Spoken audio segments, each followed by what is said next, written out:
हुआ था। गली गली कूचे कूचे में अजीब तरह का शोर हो रहा था। एक बहुत ही भयानक दिखने वाला आदमी कई रस्सियों से बंधा हुआ था। उन रस्सियों को गांव के नौजवानों ने पकड़ रखा था और उसको जंगल की तरफ ले जा रहे थे। गांव के 2 पुरोहित उसके पीछे मंत्र पढ़ते हुए चल रहे थे और बाकी गांव वाले हाथों में जलती हुई मशाल लिए उनके पीछे थे।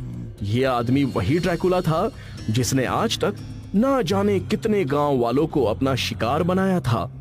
कई सालों तक इसकी दरिंदगी सहने के बाद आज पूर्णिमा की रात को जब इसकी शक्तियां कम हुई तो गांव वाले और पुरोहितों ने मिलकर इसको एक चाल में फंसाकर पकड़ लिया था। हमें इस ड्रैकुला को 2 बजे से पहले दफन कर देना होगा। अभी इसकी शक्तियां सिर्फ इसी वजह से कमजोर है कि इसके गले में ये मंत्र शक्ति वाली चांदी की मालाएं डली हुई हैं। सभी उसको एक गुफा के अंदर लेकर चले गए।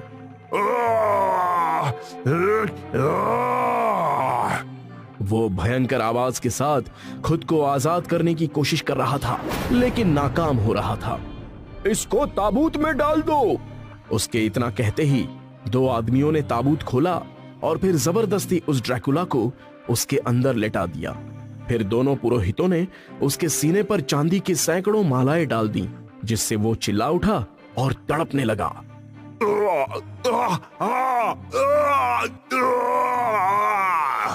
तभी उन्होंने ताबूत को बंद कर दिया।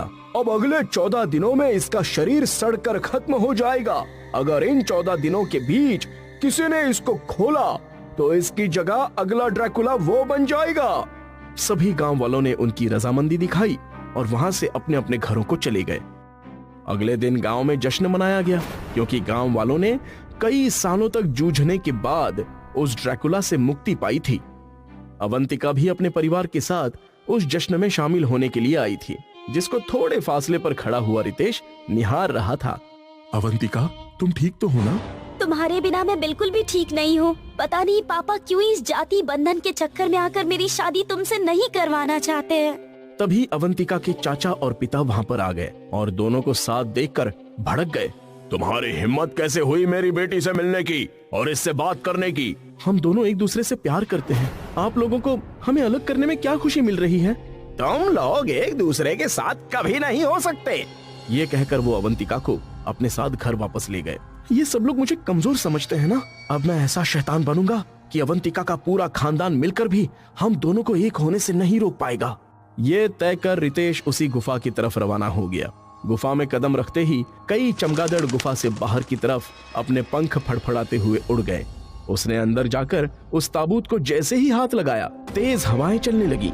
उसने फिर भी हिम्मत करके उसको खोला तो बहुत ही बुरी बदबू फिजा में फैल गई। उस शैतान की हालत देखकर रितेश का दिल तो दहल ही उठा।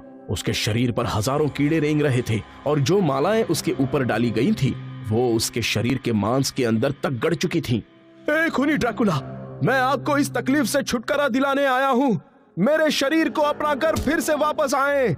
ये कहकर उसने जोश में आकर सारी मालाएं उसके ऊपर से हटा डाली। जैसे ही वो सब उस पर से हटी, उसकी आंखें खुल गईं और वो जाग उठा।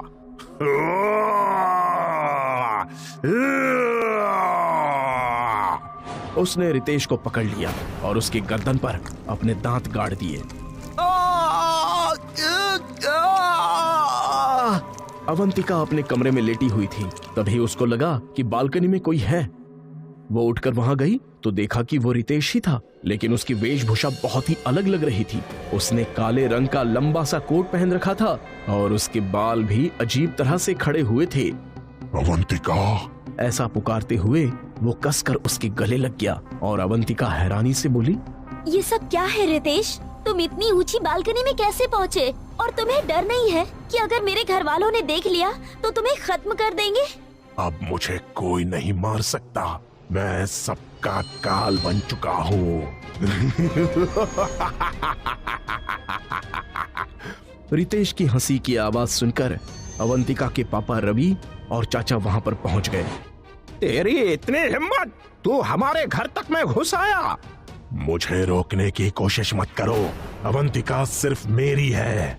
उसकी ये बात सुनकर दोनों उस पर झपट पड़े। देखते ही देखते रितेश की आंखों से अजीब तरह का जलाल आ गया उसकी पुतलियां लाल हो गई और नाखून बहुत लंबे हो गए, जबड़ा भेड़िए के जैसा हो गया। उसने रवि को एक तरफ धक्का दे दिया और चाचा की गर्दन पकड़ ली। ये देखकर अवंतिका की भी डर के मारे चीख निकल पड़ी। उसने अपना मुंह खोला और चाचा की गर्दन पर दांत गाड़ दिए। ये देख रवि भी हैरान रह गया। अवंतिका हक्की बक्की रह गई। उसके दिल की धड़कनें मानो रुक सी गई थी। उसका प्यारा सा रितेश इतना खतरनाक कैसे हो गया था? मैं अवंतिका को ले जा रहा हूँ। मेरे पीछे आने की कोशिश नहीं करना, वरना इसकी सजा पूरे गांव को भुगतनी पड़ेगी। ये कहकर उसने अवंतिका को अपने कंधे पर उठाया और बालकनी से बाहर कूद गया। अवंतिका को कंधे पर उठाने के बावजूद भी उसकी ताकत कम नहीं थी। वो बिजली की रफ्तार के साथ दौड़ रहा था। उसके तुरंत बाद ही रवि अपने 2 आदमियों के साथ पुरोहित जी के पास गया, लेकिन वहां का नजारा देखकर उसकी आंखें फटी की फटी रह गईं। दोनों पुरोहितों की लाशें जमीन पर नीली पड़ी हुई थी, जिससे पता चलता था कि उनके शरीर का सारा खून चूस लिया गया था। वो डरी हुई हालत में अपने आदमियों से बोला, तुम लोग चांदी के कुछ हथियार लेकर मेरे साथ चलो, अब हम उसको इसी तरह से रोक सकते हैं। गांव में ये खबर धुएं की तरह फैल गई। फिर सभी गांव वाले रवि के साथ रितेश के घर की तरफ रवाना हो गए। वहां उसके घर के सामने जाकर सभी ने उसको ललकारा, रितेश, तुमने शैतानी शक्तियां हासिल करके अच्छा नहीं किया। अभी के अभी मेरी बेटी को छोड़ दो और इस गांव से निकल जाओ, वरना हम इन चांदी के हथियारों से तुमको खत्म कर देंगे। ये सुनकर ड्रैकुला बन चुके रितेश ने दरवाजा खोला। अवंतिका उसके साथ हाथ थामे हुई थी और दोनों चेहरे पर मुस्कान लिए घर के अंदर से निकल रहे थे। अगर तुम लोगों को लगता है कि तुम मुझे खत्म कर सकते हो तो आ जाओ। उसकी बात सुनकर रवि ने अपने आदमियों को इशारा किया। उन्होंने उसके गले में चांदी की मालाएं डाल दी और चाकुओं को सीने में गाड़ दिया और जमीन पर गिर पड़ा। सभी ये देख शांत हो गए। रवि ने अवंतिका का हाथ पकड़ा और उसको अपने साथ ले जाना चाहा, लेकिन उसने आगे कदम नहीं बढ़ाए। तभी ड्रैकुला भयानक आवाज करता हुआ खड़ा हो गया।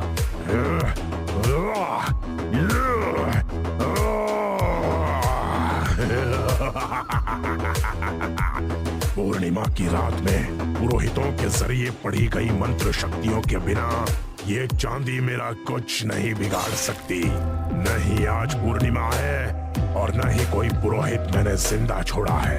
अब मरने के लिए तैयार हो जाओ। कहकर उसने उन दोनों आदमियों को पकड़ा और उनकी गर्दनों से खून चूसने लगा। बेटा अवंतिका, अब वो तुम्हारे लायक नहीं रहा। वो ड्रैकुला बन चुका है। अगर वो ड्रैकुला बन चुका है तो मैं भी ड्रैकुला की रानी बन चुकी हूँ। ये कहकर अवंतिका ने अपने पिता की गर्दन पर दांत गाड़ दिए।